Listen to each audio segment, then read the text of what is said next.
Ya, kita berdoa bersama-sama. Damai sejahtera dari Allah yang melampaui akal pikiran manusia itu kiranya menguasai hati dan pikiranmu pada waktu kita semua duduk diam mendengarkan firman ini. Dalam Kristus Tuhan kami sudah berdoa. Amin. Baik Bapak Ibu, mari kita melihat Alkitab. Kita membuka Kolose. Ya, kita melihat Kolose pasal yang keempat. Ya, Kolose pasal yang keempat. Mari kita lihat ayat 5 dan ayat yang ke-6. Sekali lagi, Kolose pasal yang keempat, ayat 5 dan ayat 6. Ya. Kalau Bapak Ibu sudah mendapatkan, kita akan membaca bersama-sama Kolose pasal yang keempat, ayat 5 dan ayat yang ke-6. Ya, sudahkah mendapatkan semuanya? Ya, baik. Saya membaca buat kita. Ya. Kolose pasal yang keempat, ayat 5 dan 6. Demikian firman Tuhan. Hiduplah dengan penuh hikmat terhadap orang-orang luar. Pergunakanlah waktu yang ada. Hendaklah kata-katamu senantiasa penuh kasih, jangan hambar. Sehingga kamu tahu bagaimana kamu harus memberi jawab kepada setiap orang. Kita adalah makhluk yang diciptakan untuk berrelasi. Ya, kata kuncinya ya, berrelasi. Relasi itu artinya kita diciptakan untuk bisa berkomunikasi dengan yang lain. Ya, jadi ya komunikasi kita ini bukanlah sekedar komunikasi, hanya komunikasi dengan orang-orang yang kita senangi, tapi komunikasi kita ini adalah komunikasi yang luas. Ya, komunikasi yang sangat luas. Nah, kalau saudara melihat di dalam kitab Kolose ini, ya dalam kitab Kolose, secara khusus kalau saudara lihat di dalam pasal yang ketiga, ya ayat 18 sampai dengan ayat 25, ya itu jelas sekali saudara membahas relasi yang berkaitan dengan keluarga, ya suami, istri, anak dan juga para hamba harus punya relasi. Ada dalam relasi itu ada tatanan yang harus dibangun. Lalu kalau saudara melihat di dalam ayat yang pasal yang keempat juga sama ya, pasal yang keempat juga itu juga membicarakan relasi antara Tuhan dan hamba sampai dengan ayat yang keempat itu. Ya, jadi bagaimana Tuhan memperlakukan hambanya, bagaimana Tuhan itu berrelasi dengan hamba-hambanya. Nah, kalau sudah lihat ayat 5 dan 6, ya ini bicara tentang relasi kita. Jadi kita orang percaya, bagaimana kita seharusnya hidup di tengah-tengah masyarakat luas. Nah, ini saudara ya, bagaimana seharusnya kita hidup di tengah-tengah masyarakat luas. Nah, jadi apalagi kalau kita bisa melihat bahwa kekristenan itu kan identik, sangat identik melekat di dalam diri kita. Jadi apapun yang kita lakukan, apapun yang kita buat, orang selalu melihat kepada apa? Kepada kekristenan kita itu, kepada agama kita. Iya toh, kepada agama kita. Jadi orang selalu melihat ke situ. Nah, jadi sekarang dilatih kepada kita bagaimana kita berrelasi di tengah-tengah masyarakat itu. Tampilan-tampilan apa yang harus kita tampilkan di tengah-tengah masyarakat luas itu. Nah, yang pertama dikatakan dalam ayat yang kelima itu. Coba lihat di sana, hiduplah. Ya, coba lihat ayat yang kelima, hiduplah dengan penuh hikmat dikatakan. Ya, hiduplah dengan penuh hikmat terhadap orang-orang luar. Nah, ini satu kata kunci ya. Hiduplah penuh hikmat dengan orang-orang luar. Artinya begini. Tidak semuanya kita sebagai orang percaya terlalu membuka diri. Ya, ingat baik-baik ya. Jangan terlalu banyak membuka diri kepada orang-orang luar, kepada orang-orang yang tidak memahami tentang Yesus. Ya, memahami tentang iman percaya kita. Jadi, kita boleh berelasi dengan orang-orang luar, tapi dikatakan dalam bagian ini, ya, yang ditekankan kepada kita adalah hiduplah dengan penuh hikmat. Apa itu penuh hikmat, saudara? Penuh hikmat artinya hiduplah bijaksana. Ya, bijaksana itu apa artinya ya? Bijaksana itu adalah hiduplah saudara bisa menempatkan diri di tengah-tengah masyarakat, di tengah-tengah orang luar, di tengah-tengah orang-orang yang tidak mengenal Tuhan itu. Jadi kita harus bisa menempatkan diri di tengah-tengah mereka supaya apa? Supaya kita bisa jadi berkat buat mereka. Jadi kadang-kadang saudara orang Kristen itu jangan terlalu eksklusif lah. Ya, pintunya nggak pernah dibuka, nggak pernah menyapa kiri kanannya, ya nggak kenal kiri kanannya, Nah, itu terlalu menurut saya terlalu naif orang Kristen kalau hidup seperti itu. Ya, terlalu naif. Apalagi kalau kita hidup di masyarakat perkotaan seperti ini, Saudara. Nah, kalau kita hidup dalam masyarakat perkotaan ini, kita diperlukan bagaimana dikatakan dalam bagian itu kita bisa menempatkan diri. Jadi saya mau mengatakan kepada saudara, penuh hikmat itu sama dengan bijaksana, sama dengan bisa menempatkan diri.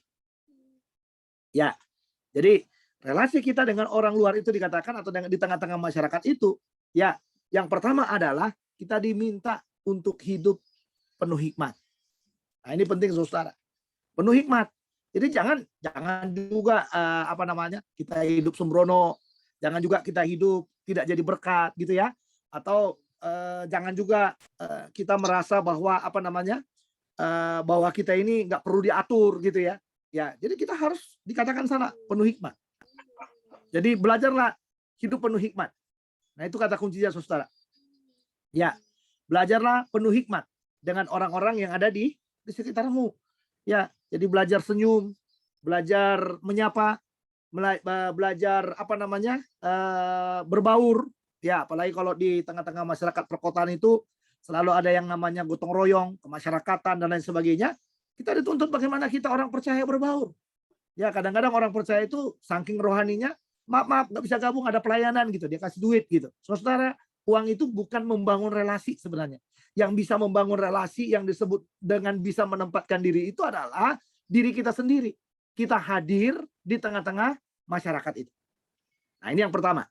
Yang kedua, saudara dikatakan, pergunakanlah waktu yang ada. Jadi bagaimana kita berelasi? Ya, bagaimana kita berelasi dengan masyarakat di sekitar kita? Yang pertama tadi, hiduplah dengan penuh hikmat. Yang kedua, pergunakanlah waktu yang ada. Pergunakanlah waktu yang ada ini berkaitan dengan, kata waktu di sini berkaitan dengan dua hal. Berkaitan dengan kainos dan berkaitan juga dengan kairos. Kainos itu waktu 24 jam. Ya. Kainos itu waktu 24 jam. Kairos itu bicara kesempatan yang dimunculkan dalam kainos itu. Ya kan? Kesempatan dalam kainos itu.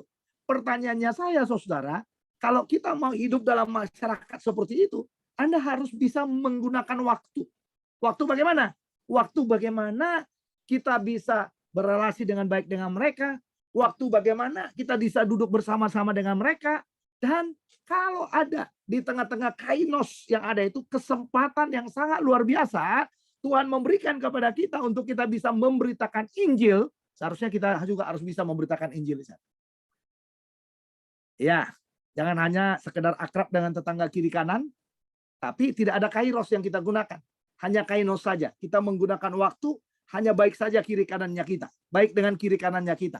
Tapi tidak ada kairos. Tidak ada kesempatan yang kita pakai untuk bisa menginjili mereka, untuk bisa memberitakan Injil kepada mereka, untuk bisa menyampaikan berbagi kesaksian hidup kita kepada mereka. Ini kegagalan kita. Kalau sampai, makanya kenapa sampai Paulus katakan pergunakanlah waktu yang ada.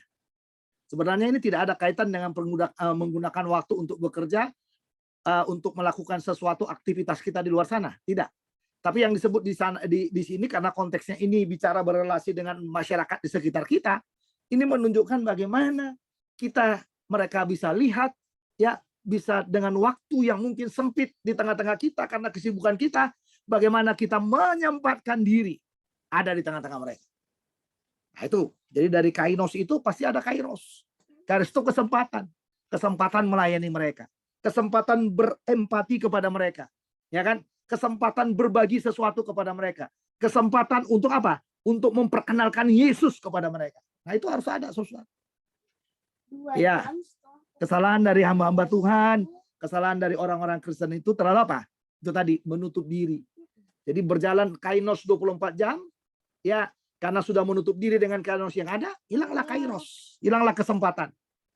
Ya, jadi kita tidak boleh tidak boleh menghilangkan kesempatan yang ada. Kita harus belajar, saudara, menggunakan kesempatan yang ada. Nah, ini dia. Jadi kalau kita hadirlah sebagai seorang tokoh. Nah, ini kan, seorang tokoh yang bisa berbagi sesuatu dengan masyarakat. Makanya dibilang pergunakan waktu yang ada. Ya, jadi jangan waktunya itu waktu kosong. Waktu yang enggak waktu itu kita anggap ya udah lewat, ya keluar dan lain sebagainya. Orang percaya itu harus berhikmat dengan waktunya. Kapan tetanggaku ini boleh mengenal Yesus lewat saya? Kapan orang depan saya ini bisa mengenal Yesus lewat saya? Kapan orang depan ini bisa saya layani dengan baik? Ya, kapan orang-orang di sekitar saya ini bisa memahami, melihat hidup saya bahwa ada Yesus dalam hidup saya dan saya diberikan kesempatan untuk bersaksi kepada mereka. Ya enggak, saudara? Kita ini kehilangan kesempatan itu. Karena apa? Kita terlalu sempit, terlalu diri kita. Orang percaya itu terlalu banyak untuk dirinya.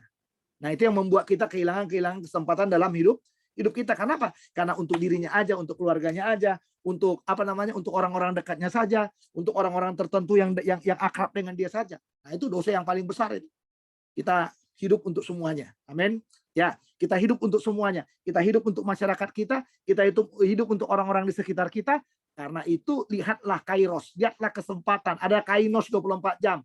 Tapi dalam kainos 24 jam itu ada kairos yang diberikan oleh Tuhan kepada kita untuk boleh menjadi saksi. Yang ketiga, yang terakhir. Ya, bagaimana kita hidup di tengah-tengah masyarakat kita? Yang pertama, hiduplah dengan penuh hikmat. Yang kedua, dikatakan pergunakanlah waktu yang ada. Lalu yang ketiga, saudara, dikatakan di sana ayat yang ke-6. Hendaklah kata-katamu senantiasa penuh kasih, jangan hambar. Sehingga kamu tahu bagaimana kamu harus memberi jawab kepada setiap orang. Ya, yang ketiga itu adalah kata-kata kita, katanya. Ya, kata-kata kita itu jangan kata-kata yang hambar, tapi kata-kata yang penuh kasih. Artinya apa? Kata-kata yang keluar dari mulut kita adalah kata-kata yang bisa memberkati. Kata-kata yang penuh kasih itu adalah kata-kata yang bisa memberkati orang-orang di sekitar kita. Kata-kata yang tidak jutek dengan orang-orang. Atau kata-kata yang tidak yang tidak cempreng dengan orang lain. Cempreng tau nggak? Baru beli TV ya, gitu misalnya. Ya, itu bahaya, saudara. Ya, kalau kita sudah cempreng dengan orang lain kan sudah bahaya itu. Jadi kita belajar dalam hidup kita ini bagaimana kita tidak cempreng dengan orang lain. Ya kan? Kita tidak cempreng dengan orang lain. Tapi benar-benar kata-kata itu penuh kasih. Tidak ada kehambaran di tengah-tengah. Ya kan? Makanya saudara, ada satu ayat di Amsal bilang ya, hendaklah kamu saling mendahului dalam memberi hormat, itu misalnya. Ya, hendaklah kamu saling mendahului dalam memberi hormat.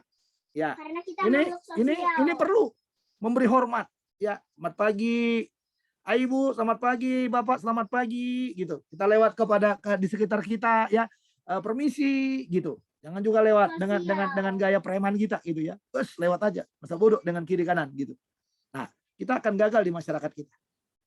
Makanya dalam Kolose 4 ayat 6 itu dikatakan, hendaklah kata-katamu senantiasa penuh kasih, jangan hambar, sehingga kamu tahu bagaimana. Ya, kembali lagi kepada kepada penginjilan itu. Ya, dikatakan bagaimana kamu harus memberi jawab kepada setiap orang. Memberi jawab tentang apa, saudara? Tentang pertanyaan-pertanyaan mereka yang berkaitan dengan apa? Dengan iman percaya kita.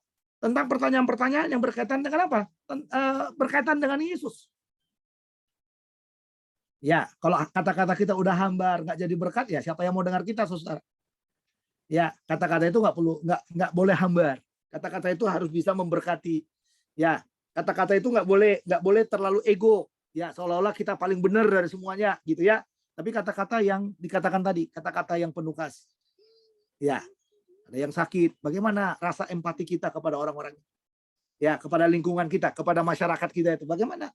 Bagaimana perasaan empati kita? Adakah kita mau terlibat, melihat mereka sedikit, memperhatikan mereka sedikit, ya, supaya mereka juga bisa apa? Beroleh kekuatan dari dalam. Nah, itu yang dibilang. Jadi hidup di tengah-tengah masyarakat itu, hiduplah dengan kata-kata yang bisa memberkati. Ya enggak? Jadi jangan kata-kata yang tidak bisa memberkati. Jangan kata-kata yang keluar dari kita ini kata-kata sandungan terus yang membuat mereka apa? Membuat mereka tidak damai sejahtera. Ya. Kadang-kadang dia bilang, ini kalau bapak ini ngomong ini ngelukai melulu, katanya gitu. Kalau tante ini ngomong, tante ini ngelukai melulu. Ya, kalau ini itu si adik itu keluar, kalau ngomong itu kagak ngenain melulu, katanya gitu. Kalau orang Betawi kan bilang gitu, saudara ya, kagak ngenain melulu, katanya gitu. Jadi kata-kata itu harus kata-kata yang memberkati, kata-kata yang bisa membuat orang tenang, membuat orang sejahtera, ya kan? Bahkan yang pernah kita lihat itu sebenarnya kata-kata kita itu harus kata-kata yang penuh dengan apa? Shalom. Ya kan? Jadi kemanapun kita pergi, shalom. Kata-kata yang penuh kasih itu ada damai. Ada shalom yang keluar dari mulut kita yang bisa apa? Memberkati orang-orang di sekitar kita. Ya, ada shalomnya kita. Ya, jadi jangan sampai orang setiap mendengar perkataan kita, orang ini ngomongnya nggak enak banget nih. Ini ngomongnya ini terus gitu ya. Jadi harus ada shalom yang hadir di tengah-tengah masyarakat kita itu. Harus ada shalom yang bisa memberkati masyarakat kita, memberkati orang-orang di sekitar kita. Nah, ini saudara, ya, yang ditekankan kepada kita. Bagaimana hidup di tengah-tengah masyarakat. Tadi kita melihat berdasarkan Kolose pasal 4 ayat 5 sampai 6 ini. Yang pertama tadi katakan hiduplah dengan penuh hikmat. Yang kedua pergunakanlah waktu yang ada, ya, pergunakan waktu yang ada untuk melayani mereka. Lalu yang ketiga adalah hiduplah dengan kata-kata yang penuh kasih. Ya, jadi kata-kata kita ini harus penuh dengan kasih. Kata-kata yang boleh memberkati, kata-kata yang boleh menghadirkan shalom. Mari kita berdoa. Bapa dalam surga, terima kasih buat firman-Mu, meteraikan dalam hati kami. Biar kami hidup di tengah-tengah masyarakat kami dengan penuh hikmat, dengan menggunakan kairos dengan baik, dan juga kata-kata kami menjadi kata-kata yang penuh berkat. Tolong kami, supaya firman ini menjadi bagian yang boleh memberkati hidup kami. Berkati seluruh masa depan kami serahkan ke dalam tangan kuasa-Mu. Apapun yang kami lakukan, biarlah Tuhan memberikan kemenangan bagi kami semuanya. Terpujilah Tuhan, dalam Kristus Tuhan kami sudah berdoa. Amin.